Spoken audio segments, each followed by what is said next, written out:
When you're going on a journey, how do you choose which way to go? Do you use a map or a GPS, or do you just think, oh, I know the way, it's no problem, I can just get there?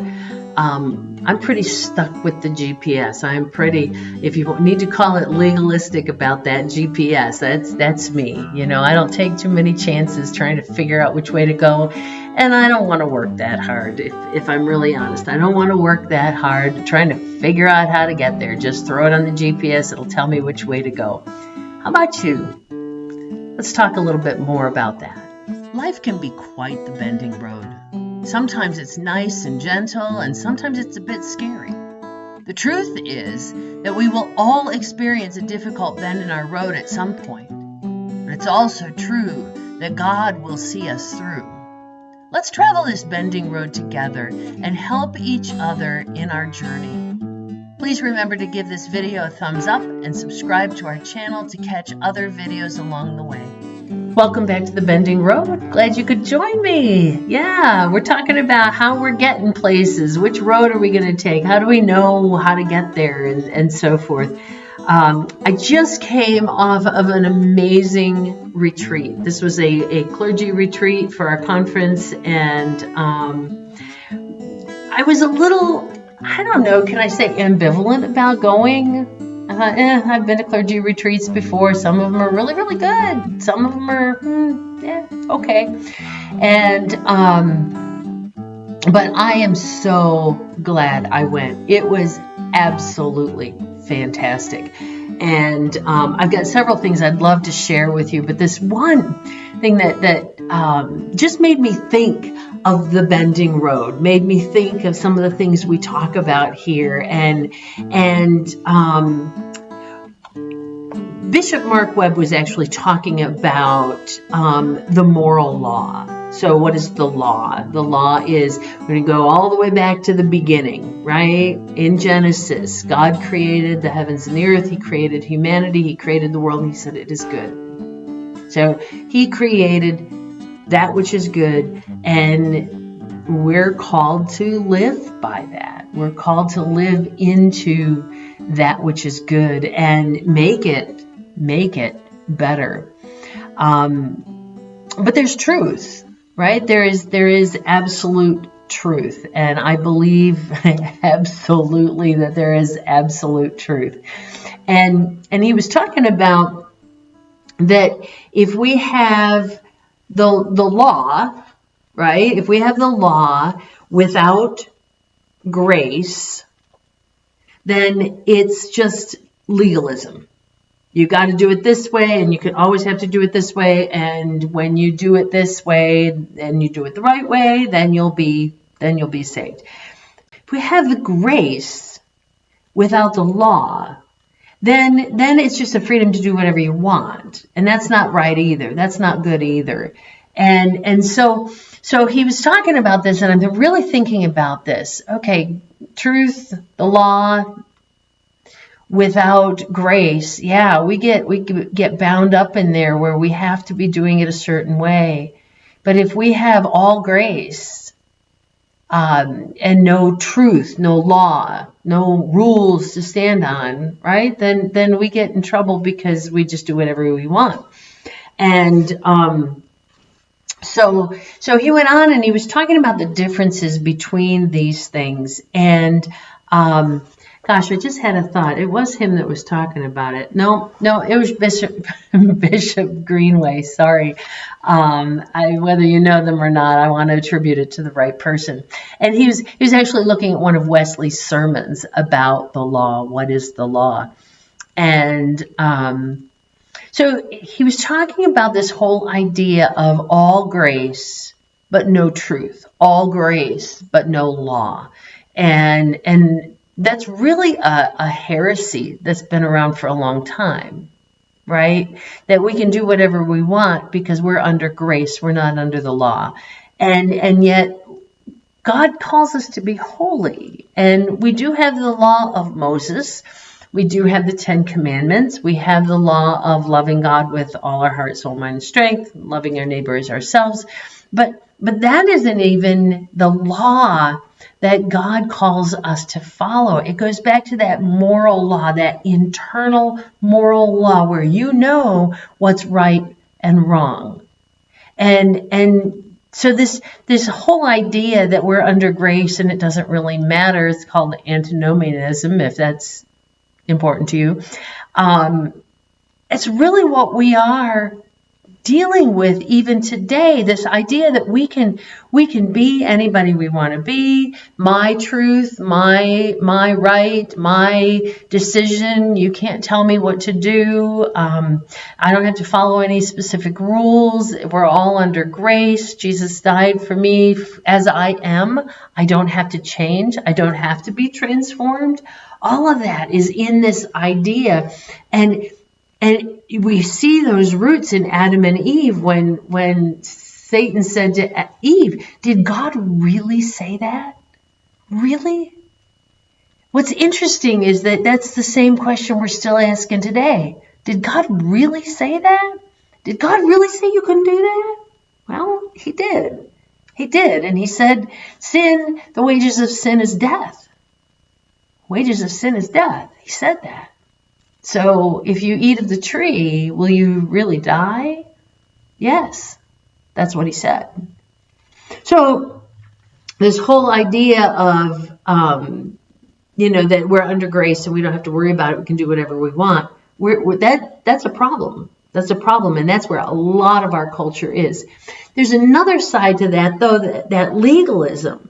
If we're not dealing with this antinomianism, we're dealing with this legalism, right? The legalism says, well, if you do everything right, if you are self-sufficient, you are self-important, you do good works, then certainly you'll be saved because God is a good God, and God wouldn't send people who are good to hell, right? But God says, I don't condemn you to hell. You've chosen that already. By not choosing Jesus Christ, not choosing his son. It's not about good works. I can't be good enough. I can't do enough good to get me into heaven. And this whole idea that, I can be good enough is just rampant in not just in the world, but in our churches. Both of these heresies are rampant in our churches. We all need to check ourselves. Where is it that you're saying, oh, this little sin is okay because God forgives, and I don't think God's really concerned about my little tiny sin over here. And where in our lives are we saying, well, I'm really good at that, and God's really happy with me about that, and I'm going to get that pat on the back over that because I'm really good. Where is it that we fall in that? He compared this to kind of a road. He used some different terms, but I'm thinking about this on this bending road. We can travel this bending road just at whatever speed we want. We can travel it in whatever direction we want. We can travel it, on the edge of the road. We can follow the bends, or we can just go off the side. Doesn't really matter. Or do we live it where we have to stay right, maybe right in the middle? We always have to do the road right, and that road had better be straight. It always needs to be straight because we're legalistic, and we've got to be doing it right down the center of the road. I don't think that's either one of those are where we should fall. God, the book of Leviticus is a list of rules, that God set in place and said, don't be like these other nations. I want you to be special. I want you to be set apart. I want you to be holy. I want you to do it this way. And that moral law that he put in us, he put in our hearts, right? That says, ooh, that's right, that's wrong, this is good, this is bad, this is good, this is evil. Those are guardrails on this bending road. And especially when we get into steep curves on this bendy road, we need to be aware of those guardrails. Antinomianism says we don't need those guardrails. We can go anywhere we want. Legalism says, we've got to stay right in the center of that road. And yet, the path that we're on is a path with Jesus. It's a journey, right? It's a journey. It's, I guess the way I think of it is, the law is the guardrails, but grace is when Jesus climbs over that guardrail and helps us out and says, it's okay, let's get you back on the road. Legalism says I'll never go over those guardrails, and if I don't, then I'm really good. But that doesn't do it. No, the reality is we're going to go over those guardrails. I suspect a few times. Sometimes it'll be really, really intense. Sometimes it won't be. But when we go over the guardrail, grace pulls us back out, puts us back on the road, and says, "Go this way. Go this way." A scripture I was looking at.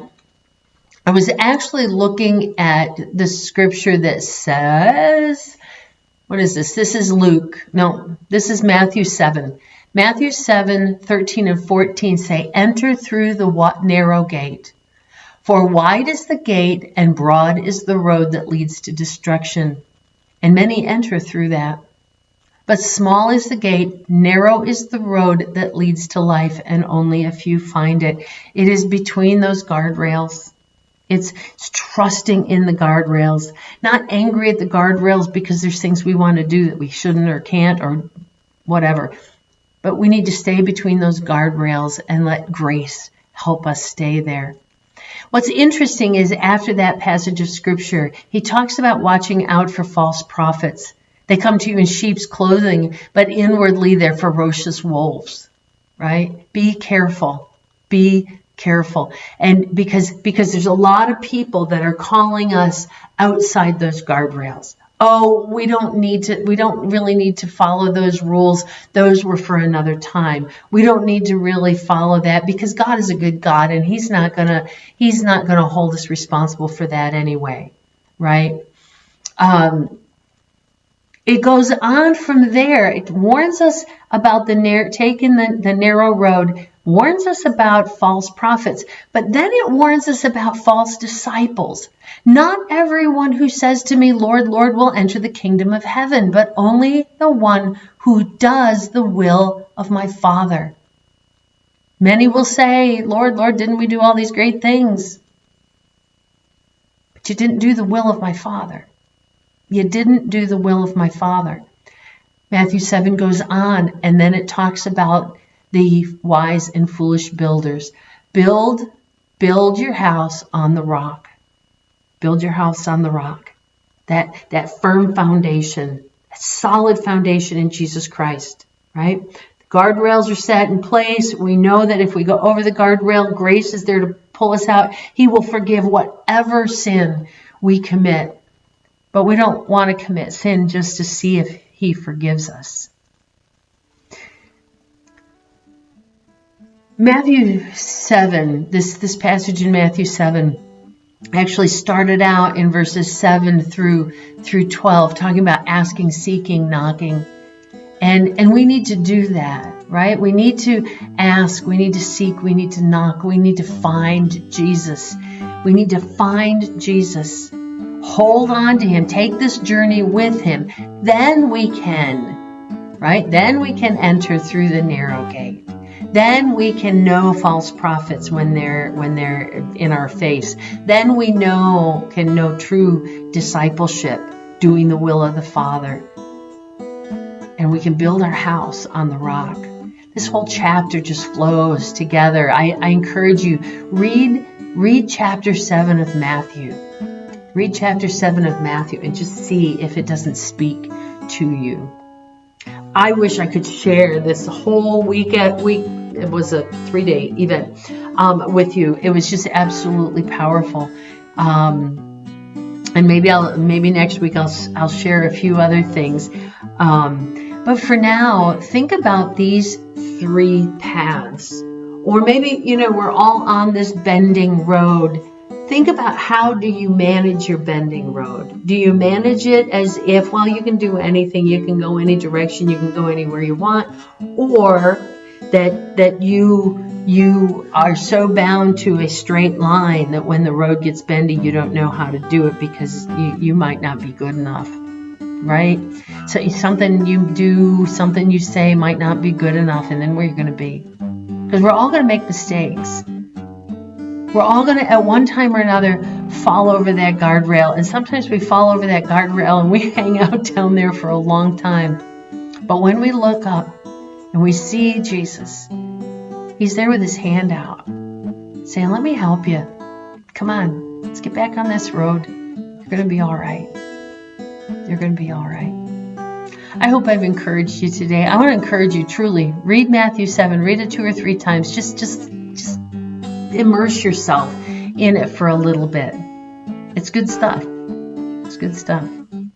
You have a great week, and I'll see you next week along the Bending Road. It was great to have you join me today along this bending road. You can connect with me on social media or on my website at bendingroad.weebly.com. I would love to pray for you as you navigate the bends in your road. Remember, when you see the bend in your road, do not be afraid. Take the hand of God and keep walking. You are not alone.